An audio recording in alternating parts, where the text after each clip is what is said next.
Hello friends, welcome है आप सभी का हमारे इस चैनल पर। आज हम आपको बताने जा रहे हैं बंगाली बाजू, और जो कि पफ वाली होती है, जिसमें यहाँ ऊपर भी पफ होता है और यहाँ नीचे भी पफ होता है। कुछ लोग इसे पफ वाली बाजू कहते हैं, कुछ लोग इसे बंगाली बाजू कहते हैं। तो आज हम आपको उसकी कटिंग बताने जा रहे हैं और साथ में हम आपको बताएंगे बेल स्लीव की। बेल स्लीव थोड़ी यहाँ से लूज होती है, यहाँ से फिट होती है। तो आज हम इन दोनों की ड्राफ्टिंग आपको बताने जा रहे हैं। आइए देखते हैं।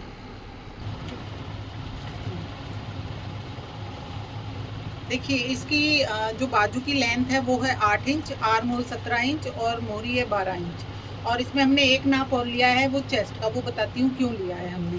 सबसे पहले हम लेंथ ले लेंगे। लेंथ है हमारी 8 इंच, ये हमने 8 ले लिया है।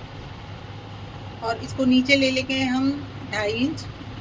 2.5 इंच इसलिए, इसका तरीका ये होता है, जो भी चेस्ट होती है उसका 12वां हिस्सा हम लेते हैं नीचे और प्लस कर लेते हैं आधा इंच। ये कटिंग में हमारा जो मुड्डे डाउन होते हैं उसके लिए होता है। चेस्ट है हमारी 12 और 36 का 12वां हिस्सा हो जाएगा आपका 3 इंच, और प्लस ये आधा इंच करेंगे तो ये टोटल आ जाएगा हमारे पास 3.5 इंच।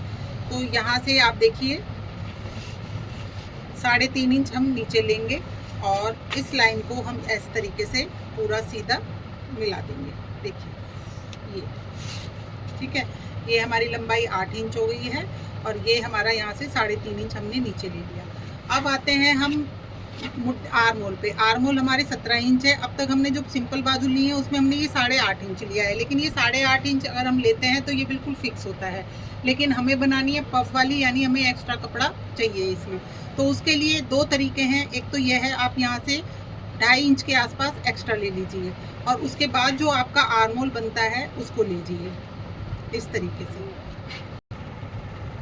तो यहाँ से हमने 2.5 इंच एक्स्ट्रा लिया है और जो हमारा आर्म होल है उसका हाफ हमने यहाँ से 8.5 इंच ले लिया है। ये हो गया। अब हम नीचे आ जाएंगे सेम ऐसे ही, जैसे हमने 2.5 इंच नीचे लिया है, 2.5 इंच ही हम नीचे लेंगे और ये लाइन ऐसे डल जाएगी हमारी। और जितना ये लिया है हमने उतना ही आप इसको इस तरीके से ले लेंगे। ये देखिए, अब हमारा जो बॉटम है उसका हम हाफ लेंगे। बॉटम का हाफ यहाँ से आगे लेंगे आप। बॉटम का हाफ 12 है तो ये आ गया 6 इंच।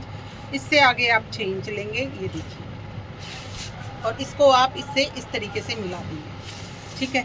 अब ये चुन्नट है, यहाँ से फिर वही 1 इंच के आसपास आप छोड़ेंगे और यहाँ से इसमें ये शेप कर देंगे। लेकिन ध्यान रखिएगा, इसमें ये सिंगल शेप होगी, 2 शेप नहीं होगी, क्योंकि चुन्नट वाले में 2 शेप नहीं होती है, सिंगल ही शेप होती है। तो ये अब इतना आपका ये सीधा आएगा और बाकी इसमें ये शेप हो जाएगी।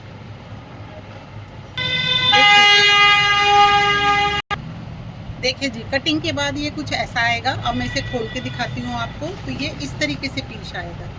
ये जो हमारा बीच में से ये सेंटर वाला पोर्शन है, ये सारा हमारा चुन्नट्स के लिए है। इसमें हमारी गैदर्स आ जाएंगी। देखिए फ्रेंड्स, ये इसमें हमने ये गैदर्स डाल दिए हैं। ये यहाँ चुन्नट आ गई हैं आपकी, ये यहाँ चुन्नट आ गई है। इस तरीके से बनती है और इसको आप जब फोल्ड करेंगे तो इसमें सारे यहाँ गैदर्स आएंगी और ये नॉर्मल बाजू आपकी उसमें जुड़ जाएगी। अब जो अगली स्लीव्स हम आपको बताने जा रहे हैं वो है बेल स्लीव।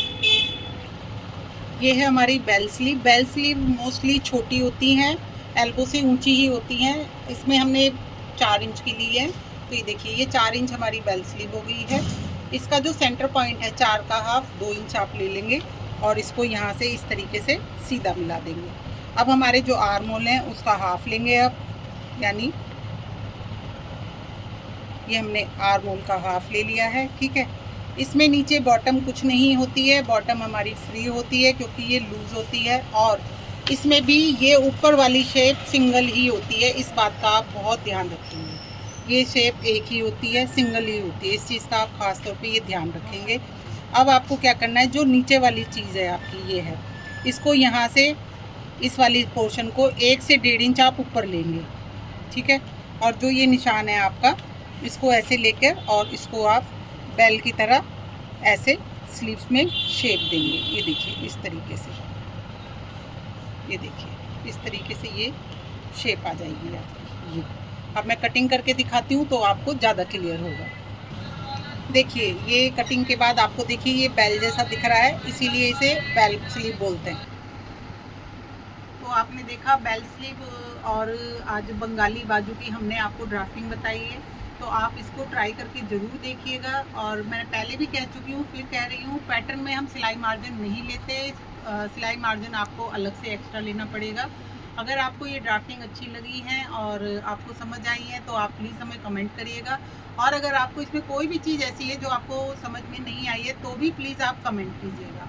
और आप सभी लोगों से रिक्वेस्ट है कि हमारे चैनल को अपना प्यार दीजिए, हमारे चैनल को सब्सक्राइब कीजिए, लाइक कीजिए, डन कीजिए और कमेंट कीजिए। और आपके जो भी जानकार हैं जिनको सिलाई के बारे में कुछ जानना है तो उन्हें हमारी वीडियो शेयर भी कीजिए। हमारे चैनल पे आने के लिए थैंक यू।